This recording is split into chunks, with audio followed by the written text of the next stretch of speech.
Hello everyone, and welcome to another episode of Tales from the Typecase. I'm Greg Smith, I'm the proprietor of Blind Pig Press, and I will be leading you on our little tiptoe through the lead tonight. And tonight we have a special treat. We're going to be looking at one of my personal favorite fonts, Weiss. And there's a little surprise in the Typecase tonight. So we've been doing a little bit of thematic work here. So the first 3 episodes were the Slab Serif series, or the Slab Serif trilogy. And now we're playing off the end of the Slab Serif trilogy and doing the twosies. Yes, 2 fonts in one typecase. You saw it last week. You were probably amazed by that. You'll see it again tonight. I just gave away the whole thing, so... Anyways, let's go and have a look at some Weiss. So if we look at the label here, you'll see we are looking at 42-point Weiss. And you'll see that lovely little stain over there. We aren't too worried about that because it doesn't affect the type.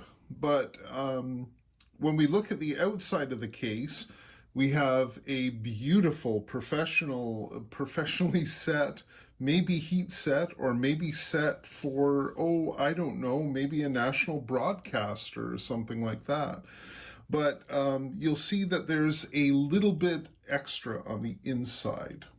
We have a beautiful California job case filled with beautiful Weiss type. And also included is some maple keys from some random animals. Anyways, the interesting thing about this typecase, like last week's font, the P.T. Barnum, we have 2 fonts in here. So we do have, as advertised, 42-point Weiss. And on the other side of the case, we have 30-point. So you'll see we have on the capital side the 30-point, and then on the lowercase side we have the 42-point. Now, the label on the typecase was lying a little bit because this is a Weiss designed font, but it's not the font that we usually associate with the name Weiss. So these are Weiss Initials. And initially, initially this was called Weiss Lapidar, and I am not German, so I imagine it's titling or initials.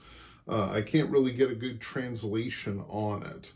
But again, we have a very beautiful font, or 2 very beautiful fonts in one. The interesting part of this is I really like Weiss's fonts or typefaces, because of there's these beautiful subtle things in them.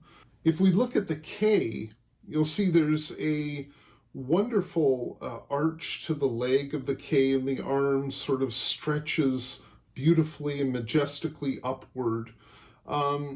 However, there's also sort of weird little cranky details in the font. So we'll be looking at those in a little bit. When we acquired the font through nefarious means, we didn't realize that we were getting a twofer. So we didn't realize that the 30-point was there as well. Now there's no lowercase to this, so it's only uppercase letters. We'll look at sort of the letters in a little more detail. We've taken the lowercase part of the font and just filled it with capital letters and left the capital letters intact as they are. And you'll notice along the top here we have the numerals. So the 30-point letters are set up within the uppercase part of the job case. So the uppercase part of the typecase is actually filled with the 30-point, as I mentioned. The interesting part is the spacing. So we have spacing for 2 different sizes of fonts, and both of these fonts are a little unusual in their size, and we tend to run a little low on both 30-point and 42-point within the shop. So we sort of borrow and move things around all over the place. And you'll also notice that the typesetters are not very attentive in the at the national broadcaster. So they have the A, the H, the P, and the X. So these are the first letters in these rows of the typecase. And you'll notice also with our letter spacing here, we have a sort of a dog's breakfast in here. So we've cut some of this ourselves, so to the 42 point size, but you'll see we have some 6 points. We also have some 2 points in there. And again, we sort of, because we don't really set, it's mostly used for headlines and things like that. We don't really need a lot of spacing in this case. There are so many puns going on here. The other thing that we sometimes do is, to be frank, we borrow a 36 point spacing if we need it. Because again, for the most part, when we do our lockups in the chase, we have enough we can tighten up enough that we don't have to have 42 point spacing in the forms themselves. So let's go over and have a look.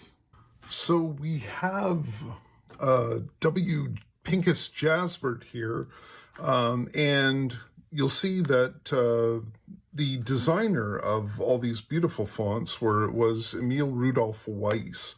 And he was a German designer that worked in the early part of the 20th century. And well, this is Weiss Roman, his most famous font. And a lot of people remember it for the quote-unquote upside-down S. And we love it. You'll see at the bottom here, the initials begin. So this is Weiss Initials Series 1. And if we flip over the page, you'll see we have the rest of the Weiss Initials, and ours is Weiss Initials Series 2. Some of the interesting features are the alternate characters here. So we have 2 A's, we have 2 E's, and we have 2 G's.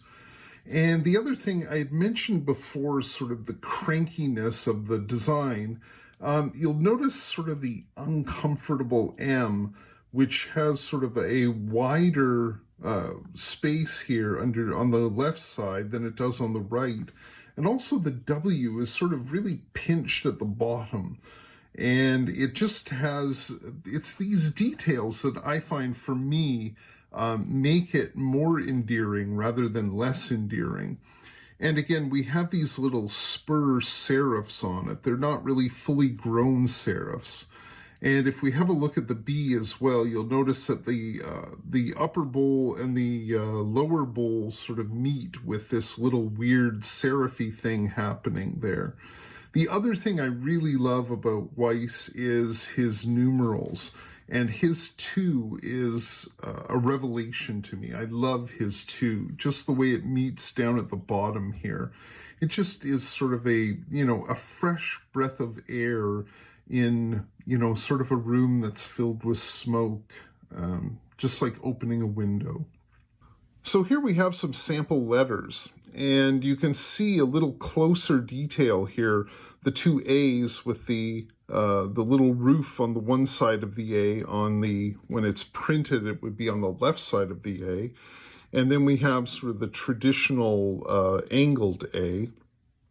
And we have the normal sort of square E, and versus the, I guess in a way it's almost looking medieval, approaching Lombardic. And the other detail, again, that I mentioned was the little serif in the middle part of the B.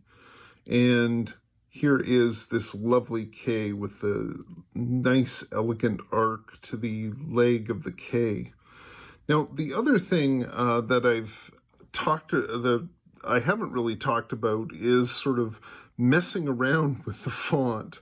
And in a way, these letters here, the T and the R, and you'll notice also the T and the Y and the R down here, have been kerned. And what has happened is, somebody, not me, has actually gone in and taken away parts of the letters so they could be brought together more closely. So this is active kerning, okay, or an act of kerning. If I get the Y out of the way here, you can see the R and the T sort of sliding in together. Now that's another type of kerning. Usually what I do is I would go in and take the space between the R and the T and try and equalize it across the whole letter or the whole line of type. So, and we also have the lovely 2 here. Now these again are probably cast on a monotype caster. I don't think they are type metal. They seem to be a little softer than most of the foundry fonts that I have.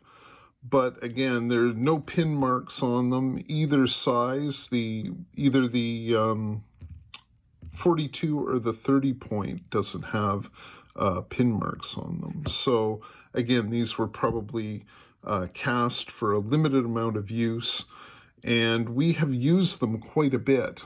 Now here we have a part of a poster, a broadside that we did quite recently using all of the Weiss fonts that we have. So we have the 42 point, we have the 30 point, and we also have, I'm going to be showing it to you in a little bit, another size, which is sort of the surprise part of it. I don't want to spoil the party. But the one thing I love about the Weiss font is how beautifully it prints, and it really does make a really nice impression on the paper. I don't know if we can flip it over. I don't know if any of that's showing up, but this is a beautiful sheet from Saint Armand paper makers in Quebec, and it really absorbs the ink well and takes the impression of the letter form, and they really print nicely. So that's why we love using it. You can also see that we were sort of messing around at different times with the alternate A's. Sometimes we used those, sometimes we used other ones. You can see that we're using the alternate E here. And if I push the poster up, in some cases we use the medieval type E, and we left the square E in there as well. And just to give credit to the person who wrote these wonderful words, the very wonderful Joe Henry. And you can see we also incorporated both E's there. So that is an example of what Weiss looks like when it is printed. And it gives sort of a warmer feeling, almost an otherworldly feeling to the type, to the printing. It has a really, it's medieval without being too medieval, if I may say that. And we love using Weiss, and we can use it whenever, or we try to use it whenever we can.